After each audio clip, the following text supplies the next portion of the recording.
Well, I'm excited to be here. I mean, this is my favorite meeting to do because how I found the approach that I'm going to share with you is because I was sitting in your seat. I had a struggling reader between first and second grade that led me to what I'm going to share with you today. And I'll talk a little bit more about our specific story in just a minute, but I want you to think about your story about reading. What was reading like for you? Was it something you loved? Was it something you struggled with?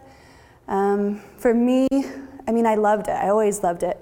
My favorite thing was in the summer, right after the lawn was mowed, to go put a blanket out with that fresh smell and lay down with a book. One of my favorite memories, and I had this vision of doing this with my children, and I would bring them to the library for story time, and I have 3. They're all older now. So when they were little, I would read to them at night and we'd do that. And I kind of had this vision of what this would look like. And my oldest child did really, really well. She picked it up a lot like I did, and she just loved it. And my son, my only boy, we had a little bit of a different story. He's 20 now, so this was when he was 9. This was a while ago. We were at Legoland, which I can't figure out why he looks so sad, because it was really fun. but this picture is really powerful for a couple reasons that I'll explain about how it was for him. So, he looked okay. There was some suspicion of ADD, which actually goes hand in hand with language processing disorders, very high percentage of correlation there in preschool, between preschool and kindergarten. But I had the luxury with him, because I was reading with him at night, to recognize some things that I think a teacher trying to juggle all these students couldn't see. So, for example, he'd recognize a word one line, that word would appear just a few lines later and act like he'd never seen it before. And I'm like, hello, it was like right here. He'd get a phonetically more complex word that I was like, wow, and then he'd miss something really simple like it or is. And then he'd start to sound out a word, and he would just take his eyes totally off the page and just guess or skip it altogether. Are these things that you guys have seen? Maybe some of those things? Okay, so I was really baffled as to what I was seeing with him. Why is this happening? We knew there wasn't a cognitive issue. Bright kid. He'd create toys out of like a toilet paper roll, and he'd pull another toy apart, and he had this whole other side of his brain that was just phenomenal in what he could see and create. But there was something going on there. What's interesting is during that time, I went to the doctor's office with one of my kids. It was just kind of weighing heavily on me, because I am an educator. So I had the educator guilt and the mom guilt. You can't beat that mom guilt, right? But it was double whammy, because I was like, I should know what's happening, right? I taught junior high and high school English, no clue what's happening. So what I learned in that time, I went to the doctor's office. So I was telling you, went to the doctor's office, happened to pull a magazine off of the shelf, and it sort of fell open to an article symptomatic of struggling readers. And I remember going through it going, oh my gosh, that's Tyler. That's Tyler. That's Tyler. It was an excerpt from Dr. Sally Shaywitz's book, Overcoming Dyslexia, which I knew nothing about, thought it was tied to reversals, a lot of things, because we don't usually know really what's happening with it. So I drove from the doctor's office to Barnes & Noble and picked up that book, and it was like, holy cow, yes, yes, yes, yes. And so many of my students, because right out of my undergrad, I taught at a lockdown facility. And so I had a really high percentage of struggling students. So that was kind of what I learned in that piece is, our language is a part to whole approach. We see those individual letters. So the way Dr. Sally Shaywitz explained it in her book is it's like if the whole time they're looking at this red wall, but they need glasses, and then they put glasses on and they go, oh, that's made out of individual bricks. They don't see the parts and pieces. Letter mapping is incredibly hard, the letter to sound in a kindergarten end. Their brain is just wired differently in what they need as far as that approach. He has more of a whole-to-part approach that we'll talk about. So when he loved Legos, still does. And what he could do is he could visualize what he wanted to create, and then he would build it. He would work from part or to whole to part, right, rather than part to whole for him, which is why reading is hard, because that process involves a part to whole approach. There's a lot of text here. I won't go through all of it, but this was helpful to understand that there are what we call a high spatial or a language-based kind of learning approach, okay, or the way that they have those characteristics. So a high spatial kid loves Legos, loves puzzles, engages for hours with hands-on activities, likes to take things apart and see how they work, enjoys hooking things up, good awareness, excellent visual recall. Language-based, they have a good understanding of words, they take in verbal information well, they can attend to a lecture, they enjoy reading, they enjoy writing, right? So kind of a different approach, whether we're more, and it's not that, it's a little bit of a misnomer to say we're more right-brained or left-brained, but our hemispheres do have a different way that they take in and process information, and we will be dominant with one for primarily with certain tasks. So I'm going to share a few. We actually filmed Tyler when he was a junior in high school, but there's things that I wanted to share just from his perspective that I think makes that connection before we dive in a little bit deeper. So this was him just talking about what it's like for him with reading.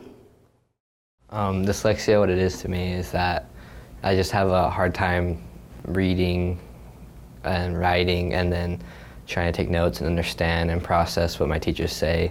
Like sometimes I have a hard time saying it, so sometimes they think it's like made up or something.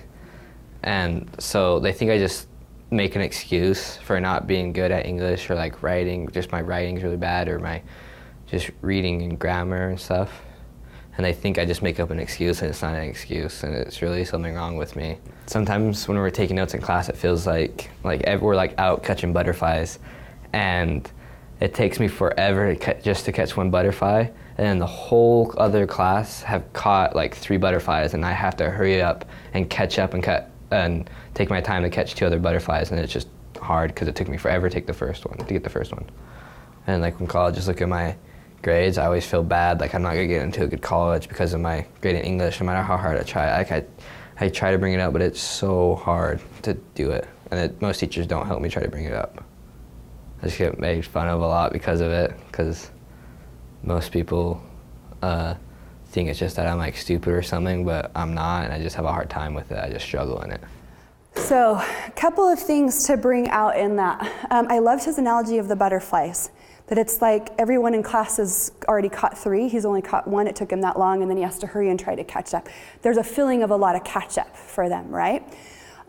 Because their processing time can be slower, there's pieces connected to that, but he hit a key point that we're going to talk about. It's not tied to intelligence at all. So reading issues, specifically those language processing, not tied to intelligence at all. So, these are things that we talked about, recognizing word one line, not able to recognize it a few lines later, taking his eyes off the page and guessing, and getting bigger words but not getting those simple words. So here's why that's happening. So again, I talked about the hemispheres of the brain. They do have some different information. I want to share this because this helped connect some dots for me as a parent. So, but you've probably heard, we've said at times, oh, you're more left-brained or you're more right-brained, right? If you're more left-brained, what are you? Do you remember? Creative. That's actually your right side. So your right side is your creative, artistic, big picture kind of thinker. Your left side then is more of your analytical, step-by-step, kind of your math mind, right? So the hemispheres do process information differently. The right side goes whole to part and it processes spatially. The left hemisphere processes part to whole and it processes sequentially. So you think about the English language and reading that process. We start with those letters and we build them sequentially left to right into words into sentences. Part to whole, which side of our brain would make the most sense for us to use in reading? That left, right? Well, that's where the whole adage of, oh, reading's just automatic. If you give kids lots of books and you just immerse them in reading, they're gonna get it. Well, that came back to bite us in a grand way with the recognition of, no, that actually isn't the case. We are wired to speak, but we are not wired to read. That has to be taught. And the way that that gets taught makes all the difference in how those connections get made. For individuals who have a diagnosed processing disorder, their brain wiring is different. It's the way it's laid out in the womb. It's highly hereditary. It's neurobiological in origin. Okay, so if you've got other family members that struggle, that you can kind of trace that connection there. So looking at the brain, so this was a study done at Yale University with Dr. Sally and Bennett Shaywitz. They had the functioning MRI. They took 61 individuals, 29 had been pre-diagnosed as having dyslexia, and they looked at the brain, what was happening within those tasks. The non-impaired look at the left hemisphere. So this is our verbal vocabulary here, and this is our visual cortex. This is where the language center is housed, in the left hemisphere. That is the part of our brain that accesses language. So the non-impaired, those areas were lighting up. Now this is a very simple scan. There's more connections going on, but this also identifies the 3 core areas. Those were all lit up. This is the left hemisphere of those that were diagnosed with dyslexia. What do you see? What's the differences? Yes, yep, so the blue's a lot bigger. And is there anything going on back here? There's nothing going on in the visual cortex. So what they're doing actually is they're using a different part of the brain to handle the visual, what's coming in from a visual end. So they actually use different parts of the right side, but remember the right side goes whole to part. It doesn't go part to whole, and it's triggered spatially, which is why my son could recognize the word one line. Same word would appear just a few lines later, act like he'd never seen it before. Because his ability to recognize that word wasn't about the word pattern itself. Sometimes they memorize it like an entire picture, like a whole, right? So their only thing to do is memorization, and especially sight words are hard because they're unique. There's not a direct correlation between that letter and sound always.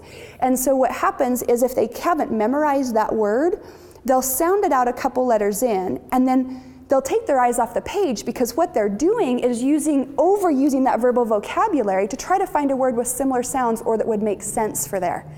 Pointing to that word doesn't help. That was a big light bulb for me.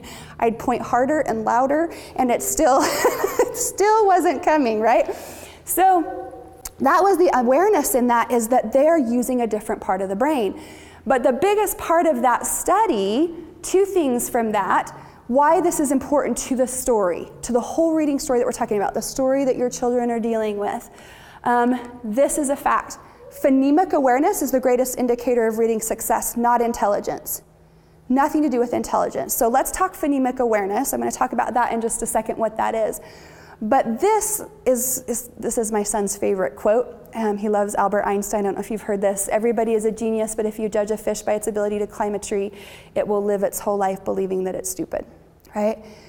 So the biggest thing that we can do is to help shift and change their self-perception that my struggle in reading does not equal I am dumb or not capable.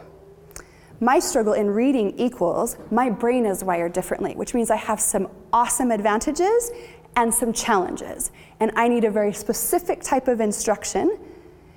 And so you as parents get to demand that from your school. And if they're not doing it, then they need to be. Because they need to be providing that explicit research-based approach to make sure that those students that are struggling are getting what they need. Because the sooner we can catch it, the better. But for those of you that have 4th grade students and on up, it is never too late. I've worked with adults into their 60s and still seen this shift. And so no matter when or how old that student is that's struggling, we can do it. But in that study, they did find if we can catch it before age 8, we can have more of a complete rewiring. So the faster we can hit it, the better. But it is critical because their belief in themselves, in research, they have found is the most highly correlated to their success. So really the biggest thing is to just keep that clear, that connection for them, that it's not tied to their ability or their intelligence. So the other thing that they found in the research, when we're talking about the components of reading that we'll get into a little bit, one of the things that they found that is highly correlated to student success in reading is motivation, right? We're not really motivated to do things we're not good at, right? I am not running to the kitchen to bake. Don't love it, not very good at it, right? Our students that struggle reading, how many of you have lots of tears when you have to do your reading practice or your spelling practice? Yes, miserable, right? Yeah, there were times I wanted to pull my eyelashes out slowly, just the tears and the stress so I'm telling you right now that's normal. And also giving you permission to let go of a little of that. Because by the way, if they're not getting the instruction they need, just more practice in reading, not helpful. That just becomes an activity in memorization, okay? So that's the conversation you can have with the teacher too. Me practicing more until we're getting that kind of instruction doesn't help as much until we get that awareness to come in. The other thing is, spelling. That was a hill I decided was not worth dying on anymore. because it was just tears every week. And they weren't assessing spelling on a pattern recognition. It was, ooh, it's Halloween, let's have lots of Halloween words, right? And so there was several different phonetic patterns, which was super, super hard for my son. And so one thing that I'm saying is just giving you the permission, right, that you can have this look differently, right? It's gonna look different for your child, and that's totally okay. There's things that you can do to work through and accommodate and support that. But what they found in that research to motivation, what they really need is that we have to build their self-efficacy or their confidence with actual skills that will change their ability and how to handle what's in front of them while dropping the perceived difficulty. So we also don't want to give them a program that's overly complex. We really want it simple, and then with skills that are actually going to build that confidence. So have any of you seen this before? The 5 critical components? Okay, so let me talk about that. The National Reading Panel, when we kind of came out of the whole language period, I don't know if you guys were part of that, where we did a lot of memorization for reading. That was kind of our practice. Were any of you that way, a lot of flashcards, or did you get phonics? How many of you got phonics actually when you read? How many of you don't even remember how you learned to read? Right? Isn't that interesting? That's usually the most common answer. I don't even know how I learned to read. I just remember reading. That's because we didn't really have a systematic way we were taught to read.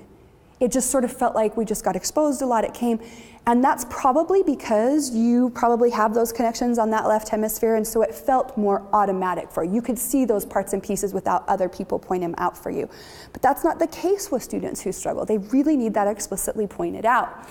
So the National Reading Panel realized, just when we were looking at the reading scores, coming out of into the 90s and stuff, and those students that had been in the 80s and coming up and graduating, we saw a real deficit in reading. So the National Reading Panel was put together to do a meta-analysis. They pulled all the research on reading over a decade, over a really long time, to see what's the most effective things that we need to be covering in reading instruction. And this is what they found, that we have to have these 5 components: phonemic awareness, which I'll talk about because that is the indicator for reading success, phonics, vocabulary, fluency, and comprehension, okay? So we're gonna look at those core 5 and what we're covering and how those play into things. So those foundational pieces, this is what's critical, is when this report came out, a lot of what gets used in a K-3 setting is called a BASIL. It'll be like a comprehensive reading program, like maybe you might hear like Wonders or Reading Street, or I don't know what your school is using. Well, when the large publishing companies, this report came out, it was like, oh, we better put phonics in. So they put phonics in, but it's not necessarily explicit or systematic or sequential or multisensory, which is what students need, particularly students who have processing disorders. And so what the danger is, though, is that when you go to your teacher and you say, are you covering phonics? Oh, yeah, we're covering phonics, right? The next question you need to ask is, how is it being taught? How is it being taught? Is it research-based? Is it multisensory? Is it explicit? Is it systematic? Those are going to be your key takeaway words today, because if those things aren't happening, that won't be what your child needs, right? So they need to have those things in place, because this was the big thing for me, especially coming from a junior high and high school education background. I was teaching high school English. I wasn't focused on these skills. We were focusing on comprehension. But what I didn't understand is the reason my students were struggling up here is because these had never been done well and they weren't automatic. And until these are automatic, their brain is focusing here and they can't even pay attention to the other parts, right? So we have to make those what we call foundational reading skills of that phonemic awareness and phonics automatized, so that they even have the cognitive bandwidth to move to connecting vocabulary and comprehension. So the way that that gets done is what's so critical. We want a systematic, explicit, sequential, multisensory approach, which is talked about in your handout, in your guide there, that it'll talk about what explicit means, systematic, all those things that you need there. We do, and this is what I'm going to share with you, is this method today that is used at RISE that helps really make sure that they're connecting and being able to see and identify those parts and patterns within a word. We're going to use a marking system. You picked up bookmarks, a couple of bookmarks there. The marking system is unique to what we're doing. The purpose of a marking system is to help them see the parts and the parts that are important. I'm talking about why that's going to be even more critical for if they have possibly a processing issue there. So when we get into this piece now, I'm going to share these strategies, and as Angie mentioned, there will be access to the online workshop where you can learn this more in depth. I am going to say this: working with your own child is hard. The emotions are high, they interact differently with you, right? So sometimes we have guilt, like I should be the one helping. I'm also giving you permission that that may not be serving either of you. That I had to get an outside tutor, which is what's so great about Rise, because it does this separation, the emotions aren't as high, right? I knew it was starting to negatively affect my child and my relationship. And so that's where I stepped back and brought in a tutor. It's not that you shouldn't learn it and help and support, that's fantastic, but I'm just letting you sit with that and think. Some are still like, no, we were great together, we're fine, but if you find that you're struggling, know that that's not a failure on your part. That is very common in the dynamic of the emotional interaction between a parent and a child. Because we have so much invested, because we're so worried about them, because when they hurt, we hurt. And sometimes that sadness and concerns comes out as frustration, and so it just creates a hard dynamic sometimes. So let's get into this though, because these skills are simple. And the great thing is the skills that I'm going to share with you are used at Rise, but we also have online software. So that also removes you a step back. The software is doing the instruction and you can just be their cheerleader and their support. And that really puts you in a nice role as well there. So what we're going to cover, the method that I'm sharing with you is by she was an educator. Her name was Charlotte Lockhart. She was from Decatur, Illinois. She designed this in the early 70s. She was trained in what's called the Orton-Gillingham method. That's a term that you can be asking for too. So anytime you've got a struggling reader, the strategies need to be based on Orton-Gillingham. So let me write that up so you can see what that looks like. So Orton, and it'll be hyphen Gillingham. So Dr. Orton was a neuropsychiatrist, pathologist, linguist in the 1920s. He was working with brain injury patients post-World War I. So these were individuals who had lost their ability to read, to speak, all of their language skills. And he was trying to figure out, is there a part of the brain that deals with that? So then he would look at the brain post-mortem, if they passed on, and he could identify the parts of the brain that were injured. He was one of the first that identified there are certain parts of the brain that deal with language. Now with the functioning MRI, we can see clearly. Gillingham was an educator. They connected in the early 30s. She was kind of a pioneer in this explicit systematic multisensory approach. When they combined and partnered, he saw results with those individuals. He then supported her in creating the curriculum. So now anything that we're talking about for struggling readers should be based on these principles. So this Charlotte Lockhart that created this method that I'm going to share with you was Orton-Gillingham trained and certified, and she was able to simplify the approach even more so to reach students, because she felt like every student should have access, whether they're struggling or not, because if they have this foundation, it's just going to set them up for greater success. And she really simplified the framework that I'm going to share with you today.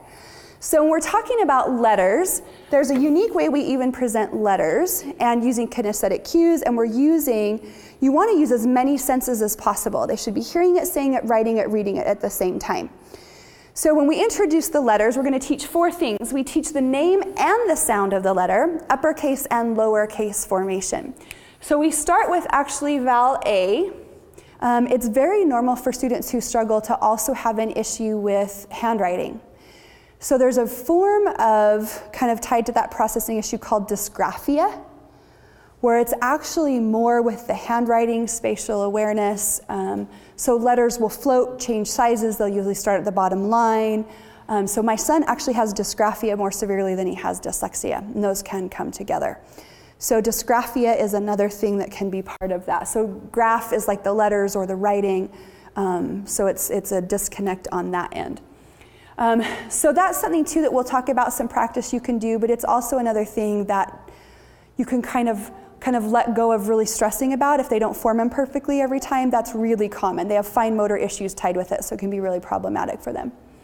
So we would say the name of the letter is A, the sound of the letter is A, and we're teaching just the short sound initially, and we have a kinesthetic cue for all of those vowel sounds, which is a helpful recall for memory and mapping, because they have a really hard time mapping letters and sounds. They can.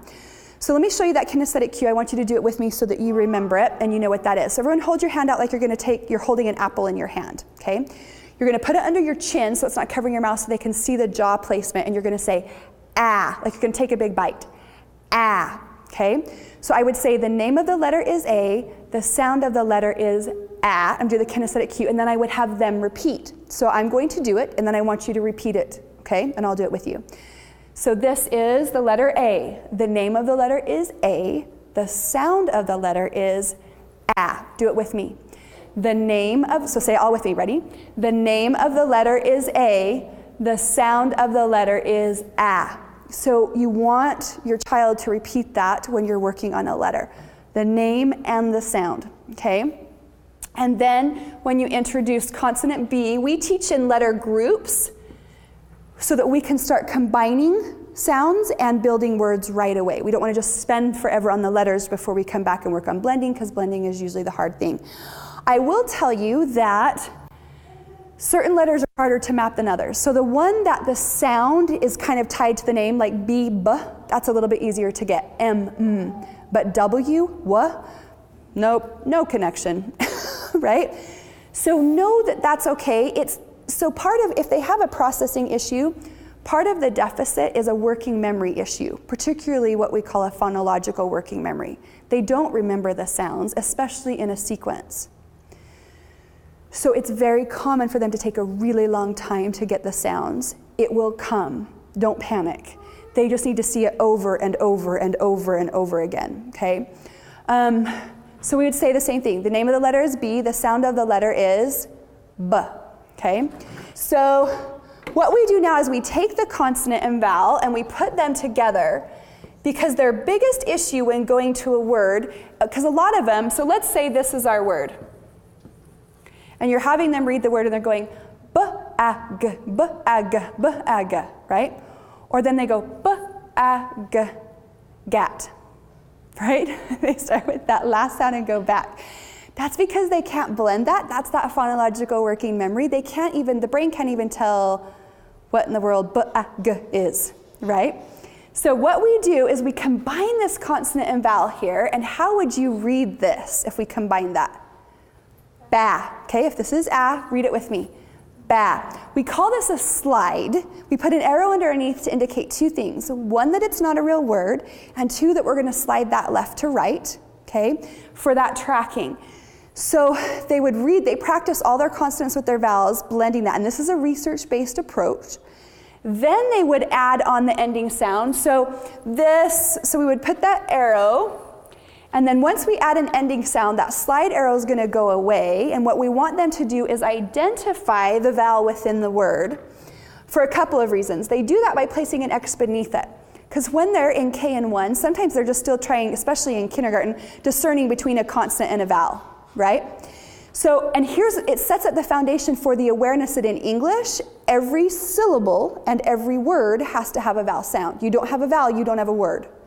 And usually when they're in early alphabetic spelling stage, where they're just doing kind of their invented spelling, they will leave off the vowels. So when they write it, say, okay, go back and mark your vowel, and then that helps them check. This also lays the foundation for syllabication. How many X's I have is how many syllables the word is going to be, because a syllable is a vowel sound. So if I've got one X, this is a one-syllable word. Now, anytime you're working with a word, you want to use that word in a context sentence so that they're practicing to build vocabulary. Like, I used a bag to carry in my laptop, okay? And then we also use nonsense words, and we use an asterisk in front as a visual cue to say this is not a real word, so that then they can practice just hearing the sounds. They would still go ahead and mark that vowel with an X underneath because it's still the pattern of a word, which is going to help for syllabication. But then you would read the word bab. Now here's the thing. When you get a word, don't let them go back to b-a-g. Cover your final consonant and say, what's your slide? What's your slide? Ba. If they don't get that, then say first sound. What's your first sound? B. Now what's your slide? Ba. Then bag. Roll on your ending side. Do you see how the brain can recognize that? Bag, as opposed to b-a-g, right? So this is super helpful to start that fluency, which is that ability to read with automaticity so that it's fluid. You've got prosody, expression, because you're also understanding the meaning of the word in there. There's a lot wrapped up in fluency, but this is step one. That co-articulation or that blending of that initial consonant vowel is usually the biggest hurdle. If we can practice this, then this becomes so much easier to build to the word. That will be huge for kindergarten and first grade in particular. Okay? So this is the process for letter instruction: name and sound, uppercase and lowercase formation, build to slides, and then to words. Okay? So I'm going to actually jump back here really quickly. This is the order that we teach the letters in. So we teach them in letter groups again. We're cumulatively building. So when I start with letter H, I put it with vowel A, because they're putting it with a new consonant with a vowel sound they already know. That's the order that we teach the vowels in. What do you notice? I is last. I is last. Why do you think we don't teach it A, E, I, O, U? What two vowels are most easily confused? The short sound E and I, right? So just separating those in instructional time is a huge help, because usually they'll get taught right next to each other, but separating those can help so that they master one before you get the next one. C and K is saved for a very important spelling skill, but before I do that, I want to show you the kinesthetic cues for all the vowel sounds, okay? So, show me that one, you learned that one. And then you can do like like I can't hear you. Or it's also called the smiling vowel. So the way you make it is you keep the corners of your mouth up, but you pull your chin down slightly. But you've got to keep the corners of your mouth up or you start to go into A and ah. So smile and go That's another way, but it's called the smiling vowel. And that will help that production to smile. So you either go or okay? So that if they're not getting it, so for example, if they were struggling sounding out this word and they'd say bog, and I'd say, you see, I don't even have to say it. This is their cue. Nope, it's try it again, bag. What's your word? Bag. Check your vowel, what is that sound? O sound, this is the kinesthetic cue, try it with me, just making the shape of that letter. U sound is For a younger student, you could have them go like a baby going up. For older, depending on what they'd like, it originates here, so you just pretend like you're hitting you got your stomach hit with like a soccer ball, and you go And I sound is itch, okay?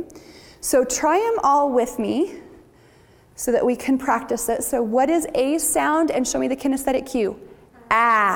Good. E, you can go or you can smile and go O sound, U sound, or you could do and I sound okay? So anytime they're sounding out, anytime they're doing that, make sure that you are using that kinesthetic cue, have them do it too to connect it. The other thing is, when they're practicing letter formation, they should never be doing that quietly, okay? They need to be saying the sound at the same time, as they're practicing it, so they're getting another chance to connect that.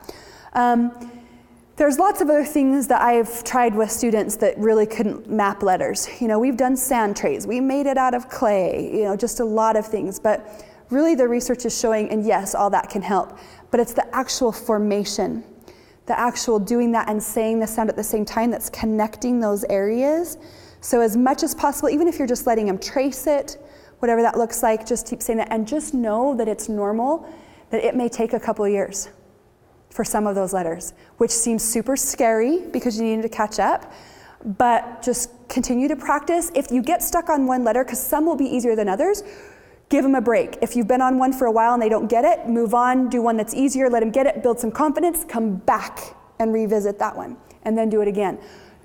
When we stay too long on something they're struggling with, there's something that happens called habituation, which means you stay on something so long without the stimulus changing that they actually start to digress. And that was a huge thing for me, that there is this fine line between giving something enough time and then they start to digress. No longer than about 3 to 4 days on a concept. If they aren't getting it, move on for a couple of days, come back, okay? Rather than just, oh my gosh, we're gonna stay here until you get this. Because all that does is they're digressing, their confidence is dropping, their motivation is dropping, right? And it becomes this like black hole we can't quite get out of. So giving them that time is critical. Okay, so again, that process, name and sound, uppercase and lowercase, and then we're going to build to slide, real words, and then nonsense words. And the reason we do nonsense words is because what a nonsense word does is it forces a student to use the language centers in the left hemisphere and does not allow them to use compensatory pathways on the right. That's why we use it to assess students with dyslexia, because there will be a big difference usually in their word recognition of a real word and a nonsense word, because the real word they can use compensation strategies like picture cueing or memorization, or right? That's why my son could get a word like house, because he could picture house, that's a concept, but he couldn't picture it, because how do you picture it? Sight words are doubly hard, not only because of the pattern, but you can't visualize it, you can't conceptualize it. They're usually function words. And so I have no idea what you're talking about. What is this word in front of me? Okay, all right, so spelling skills, and this is one of my favorite. I have taught this to high school students and fellow teachers. I mean, I didn't know I was an English teacher. I don't think I slept through that day. I don't think it was taught to me, so I couldn't turn around and teach it, which is what's so cool about there really is this beautiful systematic structure to our language. So often we think there's more exceptions just because we don't know the rules. And it's not that we have to learn a whole bunch of rules, there's patterns. And when we learn some basic patterns, that's gonna unlock so much for what are able to feel confident about handling that print in front of us. Like this, why do we spell cat with C and kitten with K? Same hard k sound, same animal. How do we know that we use C for cat and K for kitten, right? Look at the vowels for a minute that follow, see if you recognize a pattern, and then I'll share the rule with you. K takes the vowels I and E, and C takes the other three, A, O, and U, every time for the hard k sound. And that is in your little syllabus or handout. Okay, so the rule is K takes I and E, C takes the other three. Okay, so say it with me once. Say that rhyme so that you can remember it. K takes I and E, C takes the other three, which is A, O, and U. Then specify what those three are. Cool, right? So that's why we don't teach C and K until they've learned all their vowels, because they can't spell correctly with C and K until they know all of their vowels. And that becomes super helpful. And that goes back to building that self-efficacy, right? Well, now I know. Now I know. And friends, that works regardless of the length of the word. That's going to work consistently throughout.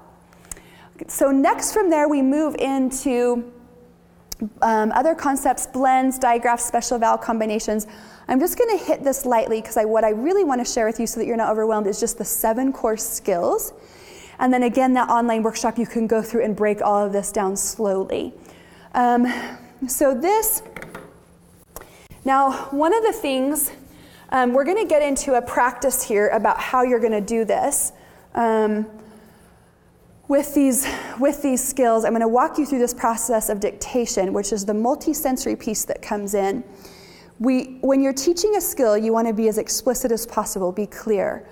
You know, here's the skill, and I'm going to show you kind of an example of that. I'll model that for you. And then they're going to do some practice. And that practice we're going to use those whiteboards for, because they're going to hear it, say it, write it, read it. That's where we're making those connections in the language center. And then you always want to transfer it to reading something. But traditional books are what we call level books. You know, you guys said some of the levels that your children are in. The way they tell what a level is based on 3 things: number of words on the page, length of those words, and frequency of those words, not what we call decodability. Decodability means those words they're able to decode or read at the word level based on skills that they've been taught. So what happens, most of the texts used in the classroom are leveled text, which is why you can get a kindergarten text with the word elephant. They're not decoding elephant, they're guessing elephant because there's a picture of an elephant on the page. That's not decoding, and that's where the disconnect can be for us as teachers. And you know, because we weren't trained on that either, right? We still have, and so it's about partnering with your teachers and saying, here's what I've learned. Can we explore this? What does this look like? What's being used? How can I help?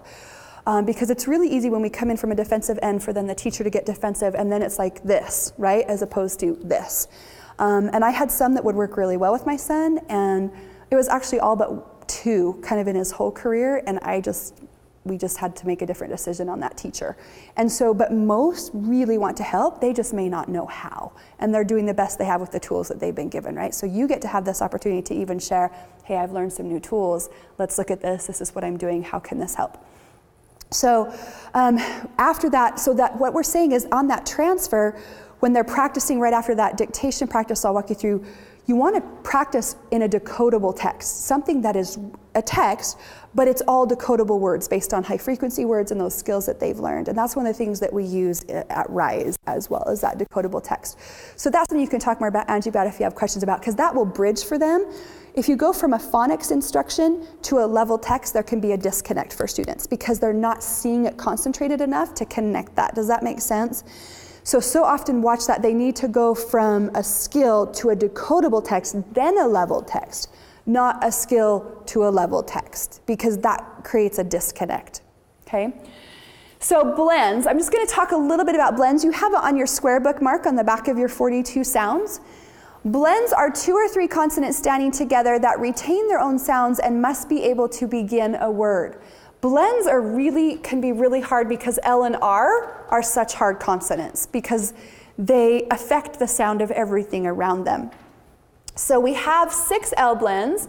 I'm just going to show you these very quickly: B, L, C, L, F, L, G, L, P, L, and S, L. And the reason we arc them, even though they're going to each keep their own sound, is because a true blend moves together in syllabication. So learning this early on, when we talk about having a systematic and sequential approach. Sequential means we're going to build from the simplest concept and build on those cumulatively to get to the next more advanced concept. That helps keep this nice line and build this foundation rather than just kind of disconnected alphabet soup of sounds, right? So they've learned all of these letters and their sounds, and now we're going to combine them. It's not a new sound, but a blend has a few unique properties. To be a blend, it's usually going to contain an L, an R, or an S. Those are 3 letters that you'll see on your card and up here. And they must be able to begin a word. That's your biggest factor to tell if it's a blend. It must be able to begin a word. Now, what can happen is for our students and our children that struggle, what they might want to try to do is this. Because they said cull, we're saying cull, right? Well, I'm not going to cull-lap, right? When we try to read a blend on its own, we add a vowel sound in between. It's called the schwa. We go which is that sound, bull, cull, full, gull. But then we wonder why they can't go glad. They're going gullad, right? So when you're working with blends, you never have them read them. You name them. BL, CL, FL, GL, PL, SL. To read them, you are actually going to build and use that slide. So what is a sound? Ah. So how would I read this slide? Cla. Read it again. Cla. Okay, so that's going to make sure that they're not adding that sound in between, right?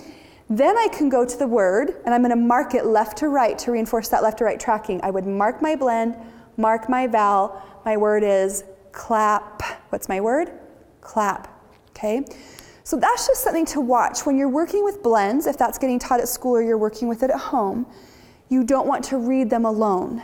You want to pair it with a vowel sound so that that pronunciation is correct, which will help with fluency right up front. Okay? So clap. Let's see, I think I do have another slide here. So then like fra and the word would be frog, and sni and the word is snip. Okay? So those are one of the few things they kind of have to memorize. We'll do a lot of practice with them at Rise, but they're really helpful when they get those because usually that L and R and S are really hard from a pronunciation end, blending those sounds, and so just that concentrated time is super helpful, particularly in those younger years. Any questions on this so far? Before we jump into the 7 core skills? That's where I'll end. Okay.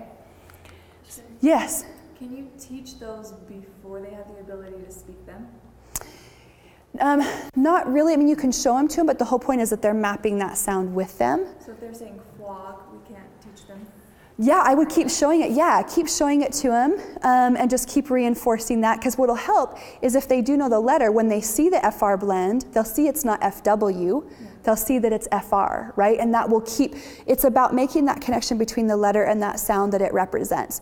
So what's great is then as they're reading, because sometimes it's just, my son had a speech issue too, but it's just about reinforcing and saying it's an R, our sound is R, try it again, frog, but sometimes they just can't even articulate it. But as long as they're still looking at it, that will help start to bridge that gap, absolutely. I thought maybe you just didn't mean knowing any of the sounds, but yes, if it's just an articulation because of a speech issue, just keep showing them the print so that, and just you say it for them so they can hear that difference, and just keep reinforcing that as they come in. But what's so nice is then, you know, then you can use that as a reference. Is there an FW blend? Nope. Is there an FR blend? Yes, it's FR, and just kind of make that connection. All right, so this is where we're going to get from just marking words to proving them. So far we've been marking the vowel, and then we've added now marking the blends. They would learn digraphs. So a digraph is two letters with one sound like CH and SH. They would learn those next. Some other spelling skills, and then chapter 3 moves us into this. So getting to the why. So we've introduced just the short sound of the vowel, right? Now the long sound of the vowel is just the name of the vowel, which they do know because they learned name and sound of the vowel, right? But we didn't purposely teach them or have them practice both the name and the sound, because if all we're working on is blending, we don't want them to be confused, what am I blending here, right?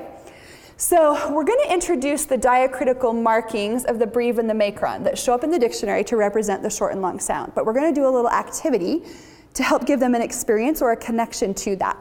So when I point to these, and I wrote them in the order that we teach them, will you guys say the sounds that we've been working on of these vowels with me? Here we go. A, e, I. Good, do it faster. A, e, I. Good, so we can say that took us a short amount of time, right? That's called, we're going to refer to that now as the short sound of the vowel. Now the long sound of the vowel is the name of the vowel. So when I point to it, I want you to say the name of that vowel with me. What's this one? A. What's this one? E. Hang on, I think I'm going to sneeze. Okay, sorry, do it again. What's this one? A, E, O. Hang on, I have an itch. I'm sorry, start again. A, E, O, U. Hang on, I think I'm going to sneeze again. Okay, I'm a terrible actress, but you get it, right? You want to take a really, really long time to go through those. One more time. A, E, O, U, I. That took us a whole lot longer, right? This is the long sound of the vowel. I'm going to now teach you 5 skills. How many? 5, to prove whether a vowel is going to be short or long within a word. And I want you to be able to tell me if it's going to be short or long. But you don't want to have to write short above every vowel or long above every vowel, right? So watch closely. If I erase everything but the bottom of the S, I'm left with the bottom of the S, which means the short mark or the breve. And I'm going to erase everything but the bottom of the L, and I'm left with that line or the macron. So that's the short mark. This is the long mark. Make sense? So what that does is it gives them this activity to anchor short and long. It's coming from those words, and they're able to recognize that. So then they would practice recognizing those diacritical markings and developing some automaticity, so even if they were switching between markings. And then this is where we get to prove those pronunciations. So what do I need to mark in this word underneath left to right that you've learned so far? What should I mark? There is a slide in there, but once we have a word, that slide arrow is not going to be there. All we need to do is mark the vowel. Good, I'm glad we talked about it, because I went so fast, it's hard to, but once we build that word and add the ending consonant sound, that slide arrow goes away and we just mark the vowel. Now what is that word? Read it to me. Met. Okay, but now I get to change my verbiage and say, well, prove it to me. Why is it met and not meet? What exactly makes that vowel short and not long? Here's what's so cool about this approach that she did. Absolutely brilliant. It's not a rule they have to memorize. It's not a pattern they have to pull out. She uses a spatial process to prove that actually reduces the demand on the working memory. So let me show you what I mean. So underneath left to right, I mark everything. I mark my vowel. In English, it's what comes after the vowel that determines its pronunciation, not what precedes it. So we want to look at what comes after it. So we're going to basically make a racetrack around this word. I'm going to start at the first, mark everything underneath, come up and around, and look at what follows. Do I have a consonant following my vowel in that word? I do. When I have one consonant following my vowel and nothing else, we're going to call it a guardian consonant. What does a guardian do in real life? Protects or watches over. So we're going to give it a symbol to show that it's going to act as a guardian. So this is the guardian star. Okay. Now that tells me that that consonant is going to act as a guardian, and its job is to prove the vowel short or protect the short vowel sound. You could say it either way. As I stay on that road and come across the top to prove that vowel sound, I've already proved the vowel. I don't mark anything on the M because it has nothing to do with the vowel's pronunciation. It's just giving its own. So as I come back around, this is what phonetic skill 1 teaches. When I have one guardian consonant following the vowel will be short. Okay, so one guardian consonant, the vowel will be short. Okay, phonetic skill number 2. Working left to right, what do I mark? The vowel. Now I would know, is MP a blend? Let me give you a hint. Can you start a word with it?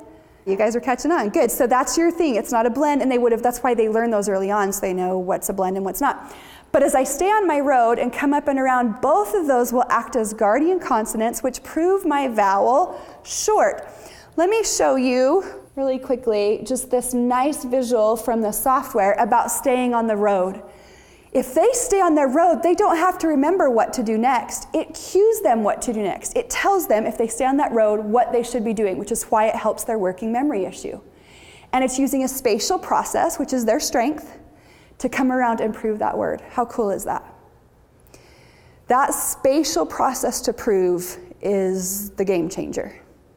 Then that's what's prompting. It's not a rule, because one of the first programs I did with my son, it was a bunch of rules he had to memorize, which wasn't helpful with the working memory. And even when he could spit them back out to me, I had no idea what the heck he was saying or could apply it, right? That's why these are called skills, because it's about a skill, an activity, a process I'm going to do with that word or that syllable to prove that pronunciation. So how is this taught? This is the critical piece. This is dictation. This process of dictation is where we're going to make those connections in the language centers. I'm going to show you a quick little video of what that looks like, and then we're going to do it, okay? They just learned phonetic skill number 2, and then this is the activity right after. Tent, tent. Tent, tent. Turn around and write your word.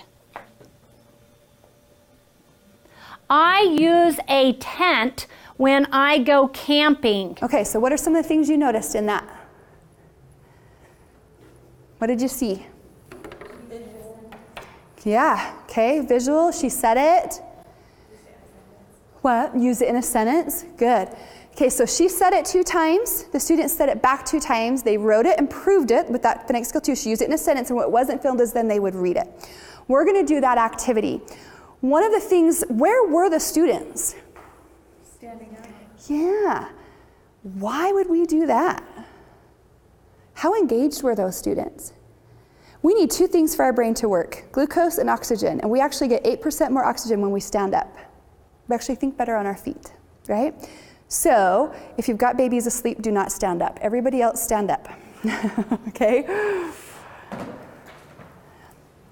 Okay, so I'm going to show you this activity of what this looks like, and put everything down for a second so you can practice this. If you can get your kids up and moving, because usually they're fidgety anyway, they're going to love this. Okay, if you can get a whiteboard on your wall, or you can have a whiteboard there, but that's going to be super helpful. So it's a catch and toss motion. So you pretend that I'm going to toss you an imaginary beach ball. So everyone put your arms out like you're ready to catch. You stay there. I'm going to do the opposite. I'm going to put my hands up here. I'm going to toss it to you. You catch it. Take it to your shoulders. Give it back to me. Give it to you. Give it back to me. Okay, now here's what you're really mirroring. When I toss it to you from my mouth, you're actually going to take it to your ears because you're listening. Okay, so if I were to toss this to you, I'll give you the word lift. So as soon as I move, you're just taking it to your ears to show you listen. So hold your arms out. As soon as my arms move, yours move. You're not saying anything, you're just taking it to your ears. Lift. Put your arms back out. I'm going to do it again. Lift. Okay, so she said it twice, so I'm going to do it twice. We're going to do it faster back to back. Ready? You're saying nothing, you're just moving. Lift. Lift. Now stop right there, put your hands back at your ears. Now it's your turn to say it back to me, and I will listen to it 2 times. Go. Lift, lift. So you hear it twice, you take it to your ears, and you say it twice. Let's put that all together. You ready? Arms out. You're doing great. Arms out. So you're doing the opposite of me. Here we go. The word is lift. Okay, remember, this time you're just listening. It's hard when we put it together the first time. Just listen 2 times. No worries. You're doing great. Lift, lift. Now say it back. Lift, lift. Okay? So in that time, they've got that kinesthetic motion. They're showing listening. They're hearing it. They're saying it's making those connections in the brain. Then they would write it. So go ahead and sit down and write the word lift on your whiteboard. And let's go through that. And I would use it in a sentence as you're writing it. Like, I will lift the box to the top shelf. Okay? Lift. Now let's prove this together. We're going to start at the beginning of our racetrack, go underneath left to right. What's the first thing I get to that I need to mark? The vowel. Put an X underneath it. This is a 1-syllable word because I've got 1 X. As I come up and around, T will get to be a guardian. So make that guardian star.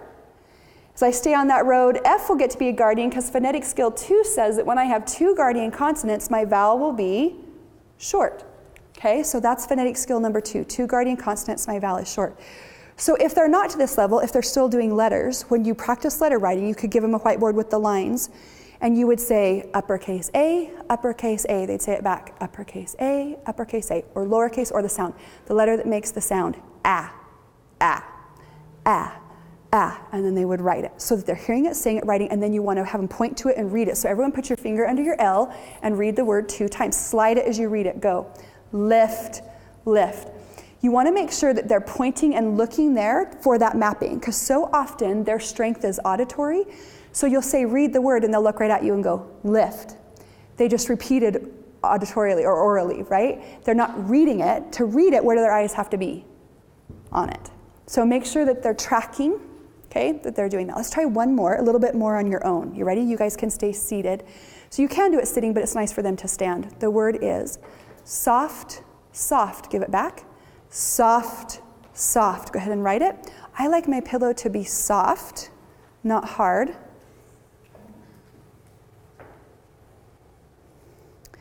Go ahead and try this one on your own, underneath left to right. Just see how much you remember. Good. And if you've got it, hold it up. If you think you've got it. Wow, you guys are doing fantastic. Yes, good. So you would do, mark your vowel, come up and around. T will be a guardian, F will be a guardian. Make sure your vowel short. So the word is what? Read it 2 times. Soft, soft. Okay? And use it in a sentence. So the marking system has a purpose to create neurological pathways in the brain. Those markings are showing them what to give priority to, what to look at in that word that determines the pronunciation. Okay? So in dictation though, you guys as my students, right, you were hearing it first, and then you said it, and then you wrote it, and then you read it. So you went auditory and you ended visual. To complete that loop, we want to start visual and end auditory. So now you want to have them see that with words that follow that skill. We teach high frequency words in this approach that we use at Rise. It's called Most Common Words, but it's aligned with Fry's Instant Word List, so it's the same one they're going to be getting at school, very similar. And so we're going to have words that follow that skill and previous skill, and those high frequency words, so that they're going to practice building fluency and decoding. This is decoding practice at the word and sentence level. So we could read either in columns or rows. Let's just read this first column together. Ready? Just, desk, fast, buff. Let's read the first sentence. He went to get a stamp. Let's do it a little more fluently. He went to get a stamp. What did he go get? Who went to get a stamp? Why might he be going to get a stamp? To mail a letter. Mail a letter. Okay, so I did 2 surface questions and an inference. You can start building their comprehension at the sentence level. So often we only have comprehension questions at a big story level, and it's too much for them. So even at the sentence level, start asking some basic comprehension, and then do a higher level comprehension that's not actually in that line to infer. Why would he be getting a stamp? You know, the next one, the chimp can stand on the bench. Why would the chimp be standing on the bench? You know, there's no right or wrong answer. It allows them to learn that inference piece, okay? So you want to go right to a controlled sentence, word, and sentence level, because that's going to build their confidence. They're going to see those words, and then you would go to full connected text. But decodable text, remember that's different. Decodable means they can read those words based on those skills and previous skills, and then to a leveled text. Does that make sense? That was not something with my background that I understood. So there's a difference. If they're just doing leveled text, that's why you can get words that are really, really hard, because it doesn't have to be decodable. It just could be a high frequency word. But then just know that then what that's training your child to do is memorize. Where there's a different skill involved in decoding, right? And the decoding skill, once that's automatized, is what helps make that connection and what helps them be successful, so they won't struggle in quite the same way. All right, so phonetic skill 3, I'm going to go through these pretty quickly. Phonetic skill 3, what do I need to mark? The vowel. Do you guys see any guardian consonants this time? No. Phonetic skill 3 says when a vowel stands alone, meaning there's nothing after it, because we're on that road, that vowel is going to be long. So phonetic skill 3, when that vowel stands alone. That's on your long, skinny bookmark, these 5 phonetic skills. And phonetic skill 3 is our most common syllable type, even though we don't have a lot of single syllable words that do that. In fact, in those first 3 phonetic skills, that covers 75% of our syllable types from a frequency percentage. So when they learn these, you're going to see how quickly that's going to facilitate syllabication. Phonetic skill 4, what do I need to mark this time? I and the E. This is the first time they've marked 2 vowels in a word. They're going to learn with phonetic skill 4 that when E is at the end of a word, it's about where it is in relation left to right. When E is at the end and there's a previous vowel, that E is going to be silent. So as I stay on that road and I come up and around the end, so I'm going to come up and around the end of that word, I'm going to mark through not only that vowel E, but the X beneath it, because how many X's I have is still how many syllables that word is, right? Now, once I have a silent E and I'm still on that road, that tells me that I'm going to drive right over that K. That's not going to act as a guardian. That silent E's job is to make the I long. Phonetic skill 4 is the vowel is long because the word ends in silent E. Okay, that's phonetic skill 4. Let's just try one on your whiteboards really quick with that phonetic skill 4. I'll give it to you 2 times, you say it back 2 times. Ready? The word is cake, cake. Give it back. Cake, cake. Go ahead and write the word cake. I will bake a cake for his birthday. Yes, all the cake. Okay, so left to right, mark your vowels. E is at the end, so what are you going to do with it? What do you do with it? Cross it off, and all the way through your X beneath. But that silent E's job is to do what to the first vowel? Make it long. So put that long mark, that bottom of the L on top, hold it up and show me. Good, yes. So what's your vowel sound? If you just have to do your vowel sound, what is it? A. Now read your whole word 2 times. Cake, cake. There you go. So in that time, there's so much going on between the movements, the markings, all of that to make those connections. How does it work when it's plural? So when it's plural, we actually underline it.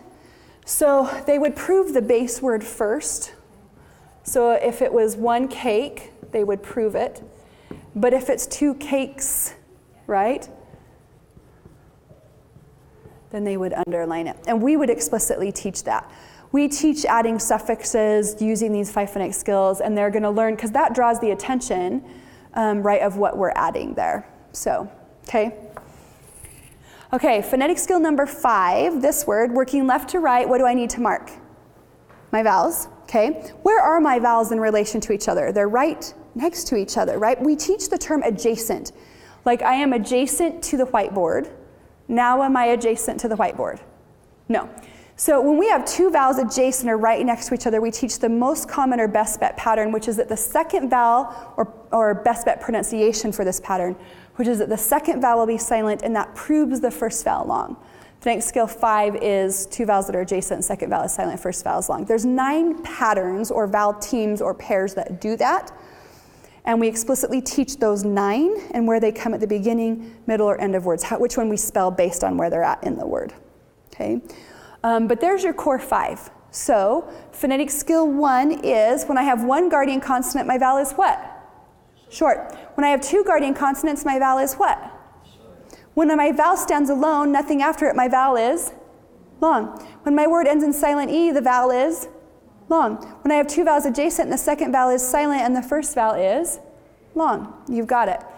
So that's just really powerful with that framework. Now this is how it's going to build the syllabication. This is the last piece of the method that I'll share with you, because this is the real power to see how that's building. So let's take the word motel and break it down to the simplest form of a word we can, a consonant and a vowel. With those 5 skills that you just learned, you could prove them. How would I read this one? Mo, because the vowel stands alone. How would I read the next one? Mot, because what is T? Guardian. Now when I add the E, it's moat. Now when I add the L, the E is no longer at the end. It's not one of the 5 phonetic skills, right? So what do? Well, first thing, I can clearly tell this is a 2-syllable word, because how many X's do I have? 2. Beautiful, right? It's a 2-syllable word. I've got 2 X's. So rather than going up and around the whole word, I'm going to do that per syllable. In order to do that, I've got to know where my syllables are. And this is where the 2 decoding skills come in, is they tell us where to divide any word of any length to find those syllables. Here's the 2 skills, just 2. So when I realize I've got a multi-syllable word, I'm going to go back to the first vowel rather than going up and around and look at what comes after it, because again, what comes after it is what's important. How many consonants come right after that O or in between my O and E? 1. That T. Do you guys see it? You agree? There's 1 there? Okay, so then I apply decoding skill 1, which says that 1 consonant must go on with the next syllable. Or we say 1 must run as a rhyme, kind of a mnemonic device. That 1 consonant must run forward with that next syllable. So I'm going to divide in front of the 1. Now here's what's so cool. Once I divide, those syllables will be one of the 5 phonetic skills. Do you recognize that pattern in the first syllable box? That vowel stands alone, so it's long. Do you recognize the pattern in the second syllable? Because now you'll come up and around that syllable. What will L be? Guardian, which makes my E short. And that's how we get the word motel. Decoding skill 1, 1 consonant will go on. This is why they learn blends and digraphs early on, because when I come back this time, it looks like I have how many consonants? 2, but how many? That's a blend, right? And so it's a unit, so we say that 1 will run, so we divide in front of it. That vowel stands alone, it's long. Guardian makes that one short, and the word is program. Last decoding skill, this time working left to right. How many syllables is this word? 2, because how many X's? 2. Come back to my first vowel, look at what's immediately following it. How many consonants are immediately following it? 2. Is it a blend? Nope, MP is not a blend or a digraph, right? So when we have 2, we apply decoding skill 2. Super easy. It says 2, split. So I divide right between those 2. Now in the first syllable, M will be a guardian, which makes the vowel short. Same pattern in the second syllable, and my word is campus. That's it. For every word of any length. 1 must run, 2 will split. The only reason we ever have more than 2 consonants in between our working vowels of a multi-syllable word is there will be a blend or a digraph every time. Do you see it? You've got 3 letters, X, TR, but TR is a blend, so you've got 2. So I'm going to split between my X and my TR blend. So X will be a guardian in the first syllable, silent E pattern in the second syllable, and what's my word? Extreme.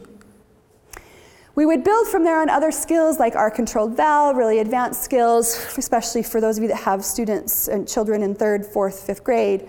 We would get to all of the skills that they need. But we're building that sequential way, and just even in those 7 core skills that you could take away right now and start to work with them, whatever they're working on, use that dictation.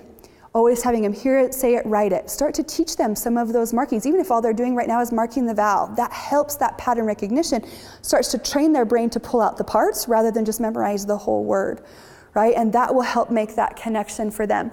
Because our goal is that they're independent readers, right? So we really want that to happen, and this is the game changer. This is what I didn't understand. Not all phonics is created equal. Just because phonics is in there doesn't mean it's reaching my child. If they struggle due to a processing issue or just the way that they need it, they'll need this explicit systematic approach, right? And when they get that, that's where we get those connections in the language centers, and you'll start to see that change. Now, another part of the story that we need to address before we wrap up really quickly is this. I want you to look at these 2 pictures and tell me what they have in common. If you can guess. Any guesses on what they have in common? Besides, it looks like my child's room constantly on the left, right? Doesn't seem seemingly related. I mean, you can draw some conclusions. Here's the thing. Both of those were issues with my child because of dyslexia. Let me tell you why. They have what's also called an executive function deficiency. The executive function part of our brain is our management system. It tells us what to prioritize, to filter, categorize, connect. It's our inhibition.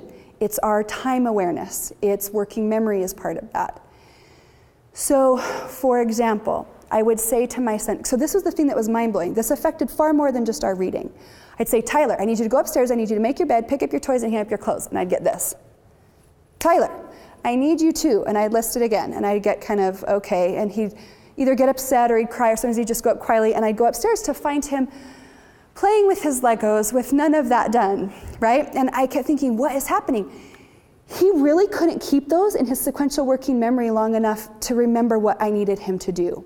So I learned to give him one thing at a time. Tyler, I need you to go upstairs and put away 5 toys. I need you to put away 5 toys. What do I need you to do? Put away 5 toys. Tell it back to me, 5 toys. Go do it, and then come tell me, or I'll come check on you. Like, thankfully, as he got older and I started understanding and had the verbiage for why he was doing that he wasn't just not paying attention, that then he would say to me, Mom, like if I slipped up, one thing at a time, right? One thing at a time. So one thing at a time. The other thing is he couldn't tie his shoes until 5th grade because it was a multi-step sequential process. The kid wore Velcro or slip-on until 5th grade because of the processing issue. So these were things that I'm like, oh my gosh, this makes sense. Like, I thought they were separate for so long, and that's why there was some of the suspicion of ADD, which can be what they call comorbid. Both are happening at the same time. So the attention is primarily, though, to the reading task, but it will show up in other ways. So I wanted to share that with you because that was such a light bulb moment for me. That executive function handles all of those pieces. So those are other areas, if your child struggles with reading, that you may see issues. But guess what? It's tied to that. And those are things that are going to just kind of be things you have to accommodate and work around. They can get more efficient. There's a book called Everyday Executive Functions in the Classroom, but it's a simple book and I used it at home. Super helpful. So we'll share with the email a couple of those books that I'm suggesting. Sally Shaywitz, that Overcoming Dyslexia to Start, is a really good place to start. Yes, it's academic, but it's not crazy scientific because I read it as a mother initially and it wasn't overwhelming. It really connected dots to do that. But the executive function was one. The dyslexia empowerment plan is another really good one to kind of help see, how to help them and support, because it's going to be, if they struggle, a balance of both accommodating, so getting resources, more time, more supports. Maybe they listen to the books on audio, but also remediating, because it's still not, we just have to accommodate. There are things we can do to make those connections in the brain to make this different for them. It's going to be this balance between accommodating and remediating, okay? But they can be super successful.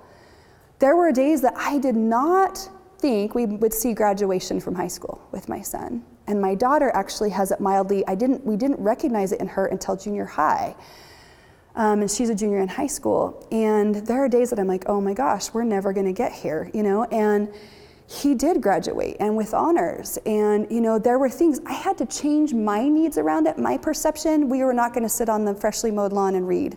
But he would read his Pokemon cards and he would read his electronic magazine because that was a value to him, right? And I've learned that I just have to think differently about how to help him and my daughter. And that this is part of it. He couldn't learn to drive. He would not get his license until he was 17 because it was a multi-step process and he had to focus. So I all of a sudden learned I had to take him and just practice driving straight. Then we added turning. Then we added, traffic. And because it was too many things coming to him at once, he couldn't filter or prioritize. What am I supposed to be doing here, right? So just know that it's going to be a thing that if you're aware of, you become empowered. And I know it can be overwhelming in the seat that you're in, like what does that look like? And it can be, but know that you're not alone. Know that's the beauty of Rise, that we can help support that. And just looking in the room around you, you all said the same thing to me, that you've got a struggling reader, right? It's so common, friends, it's so common. But you're getting more and more tools and knowledge and empowerment, and the more that you know, the more that you can do. And it's just a game changer on that. And so just kudos for you for showing up today and taking this step to move in that direction for your child. So another part of that story, motivation, I talked about it first, it is critical as part of that. So like I said, my son would read, so it's tied to something that interests them and a value. He wouldn't read a little story that I wanted, but he would read, like I said, his Pokemon card. So I had to start to find things he was interested in that he was willing to do the work to read, because that was a motivation for him. And that confidence, though, is the biggest one. And learning strategies like this will change their confidence. It absolutely will. So how can you support your child in reading? Building confidence, okay? explaining to them first off, because I didn't realize that, it hadn't occurred to me that I needed to look my son in the eyes and tell him, you know that your struggles with this doesn't mean that you're not smart or not capable. Tell them that. Step one. We may just have some different wiring in your brain, and we're going to get you the instruction you need, and everything's going to be open to you, right? That's going to be okay. They're very spatial learners, so they're going to excel at things like karate or dance or things that, so do those things if you can that build their confidence, because school is going to be a challenge for them off and on, and so they need to have that counteracted with things that they feel really confident in, right? And then invest, so motivation, invest in their interests, offer choices. Choices is another one. Do you want to read this or this tonight? Not, we're reading this tonight.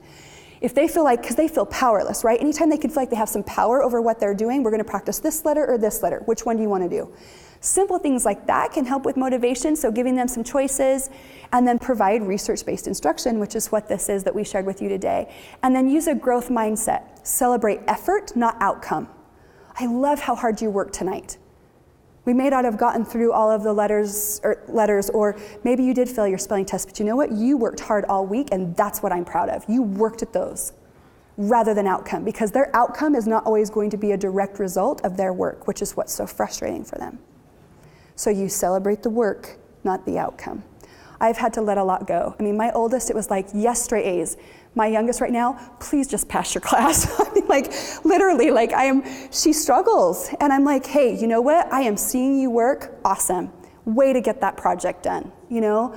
And pushing her where I can. It's not about lowering my expectation, but it's about making it realistic within that, right? And celebrating that piece. So that growth mindset is helpful.